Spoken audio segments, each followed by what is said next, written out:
I'm Katie McVeigh, and welcome to the first episode of Me Town, USA. Not really, but I am in a pandemic, as are we all. What if I was like, it's just me? I'm the only one. People are like that, which is upsetting. I am starting a YouTube channel? Show? Project. I am staring down the barrel of my mid-30s, and I have truly exhausted my affianced with discussions of things he does not care about. So I thought I would bring those items to you, the internet, because there's no better place to gain acceptance. I know I lied to you. I know I lied. Anywho, so one of the first things I wanted to talk about is carnivores. I have been following the Carnivores on Instagram for over a year now, a year plus. I feel as if I know them, and I thought I would bring that information to you, the people. Who are the carnivores? Am I talking about lions? Tigers? Bears? Oh no. I'm talking about women from Arizona. I first became aware of the carnivores through Michaela Peterson, who is the Reagan to Jordan Peterson's King Lear, truly leading an empire of misogyny on the outskirts of Toronto. Michaela and her father say that they only eat beef, water, and salt in a thing they call the lion diet, which is Michaela's effort to trademark the carnivore diet. I do not believe them, so I will not be talking about them because I think they are grifters, I think they are liars, and I think when no one's looking, they eat legumes. And instead, I will be talking about micro-influencers who I am obsessed with. They all have 50,000 or less followers on Instagram, and I feel as if I know these women intimately. They're all women, they're all American, and they're all wanting you, a regular person, to eat meat. These people do not make their money primarily through influencing. They have in the past and will continue to have brand deals for carnivore specific interests such as grills, salt, or jerky. But they're still regular people living regular lives, and they regularly eat only meat. And they're here to tell you, another regular person, that you can only eat meat all the time if you want to. And they show you that through such things as eating meat in the office, like this picture of Laura Spath and a bag of meat, or this picture of Laura Spath and a container of cold meat. This was one of the first things that really got me into the carnivores. I used to work in an office, like a very small office, with two people, a man I hated and a woman who didn't speak. I loved the woman who didn't speak, and I hated the man. That's why he's called the man I hated. I didn't know how to deal with my hatred of this person, so I just wrote everything he did that I hated in a spreadsheet. One day he walked into the office and he said, I drank a lot of espresso, so I might have to do some push-ups. And then he did 3 push-ups. It was sad. You can also be carnivore after a workout, as proven by this picture by Linda the Carnitarian and her hand witch. If you're on an inexplicable in the middle of a global pandemic where everyone is trying to stay home and you go on a vacation, don't worry, baby, you can still eat carnivore. Because why pay attention to one set of medical rules if you're not going to pay attention to the other ones? When I first became interested in the carnivores, I had to wonder the question that's on everyone's lips, which is, can you take a dump? I'll let Kelly Hogan and her web series, My Zero Carb Life, explain it to you in a way that I viscerally never could. How do you poop when you're carnivore?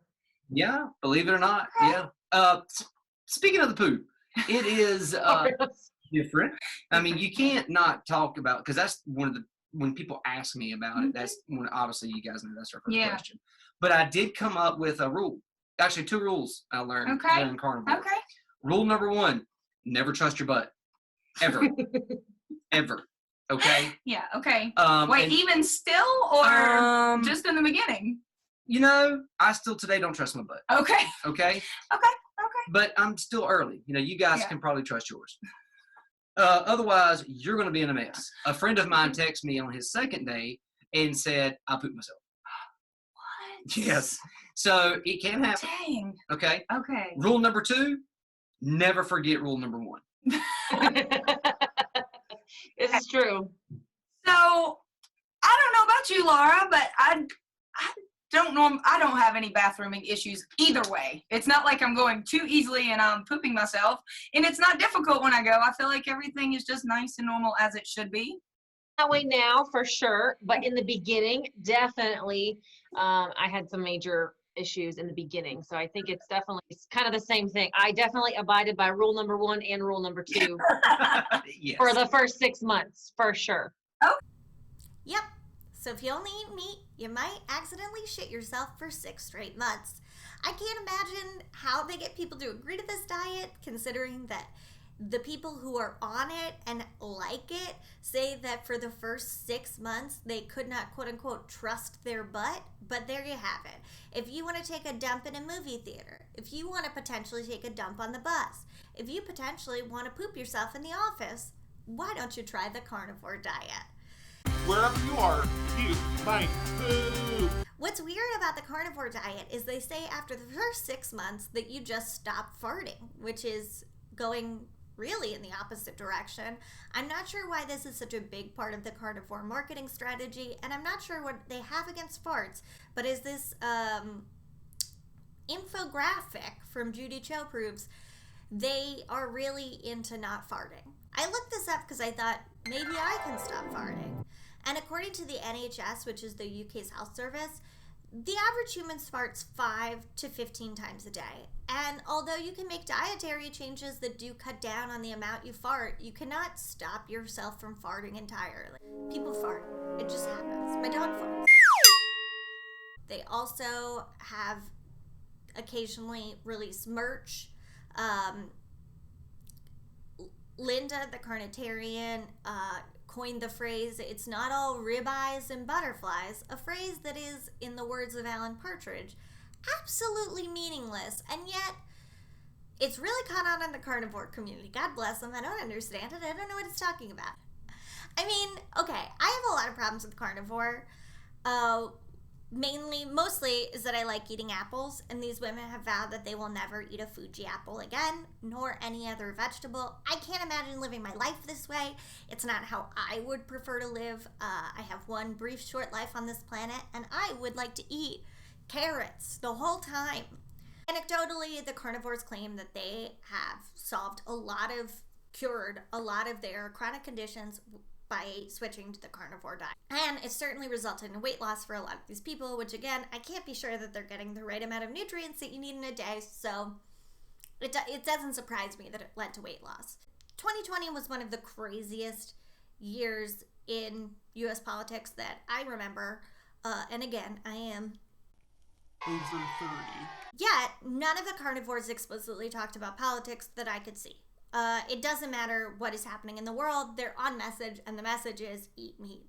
Whether it's election day, they're just talking about eating meat. Insurrection, they're just talking about eating meat. Their house is burning down. They're talking about how delicious their house burning down smells due to the meat that they kept in their chest freezer. They are on message 24/7, and that message is meat. And yet, politics has a way of sneaking through. Some of those politics are pretty mainstream, or mainstream for U.S. conservative politics. Laura Spass really into guns. I don't know what's happening at Fogo de Chao, the Brazilian steakhouse that every carnivore is obsessed with because it has meat that you can eat, all you can eat meat. Apparently, you gotta go to Fogo strapped. But that's not the problem. The problem with carnivore is that it leads to some other more dangerous beliefs. There's been some anti-COVID messaging, some COVID disbelief, and anti-vaccine messaging. And even if those views aren't explicitly anti-vax, they are, questioning the need and efficacy of vaccines at a time when diseases that we thought were long dead are coming back due to a lack of herd immunity in American communities. The carnivore community is desperate for medical and academic acceptance, even going so far as to start a GoFundMe in order to raise money to do a scientific study on the carnivore diet. The carnivores have a lot of anecdotal evidence that carnivore has cured everything from bad sleeping to farting to aging, but There is no scientific evidence that eating one type of food for the rest of your life is actually going to improve anything. I don't have a solution for this, which is fine because I'm just an idiot recording from my apartment. But from a societal level, there needs to be some sort of solution to this kind of thing. Because if you get involved in this kind of diet and you get really into it, you're going to get into this feedback loop where you just have this self-selected community telling you the same things over and over again. And some of it can be really compelling. I mean, I followed these people for over a year, and it resulted in me buying a dozen eggs and eating those dozen eggs. Not all at once, but I did eat them, and I realized that I think I'm intolerant to eggs because, boy, I did not feel good after I ate those eggs. I said, I don't have a solution, but I don't need to have one, but somebody should. I don't really know how to end this video, so I'm just going to show you a bunch of pictures from carnivore accounts of meals they ate and took pictures of because they thought they deserved to have a photo on the grid.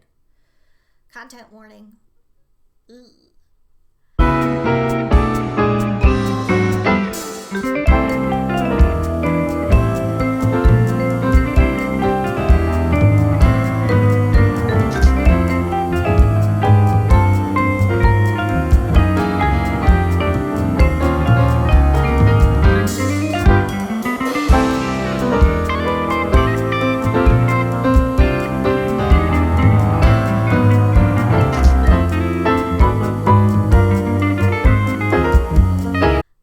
I've been Katie McVeigh. You can find me online at Katie McVeigh or right here on YouTube.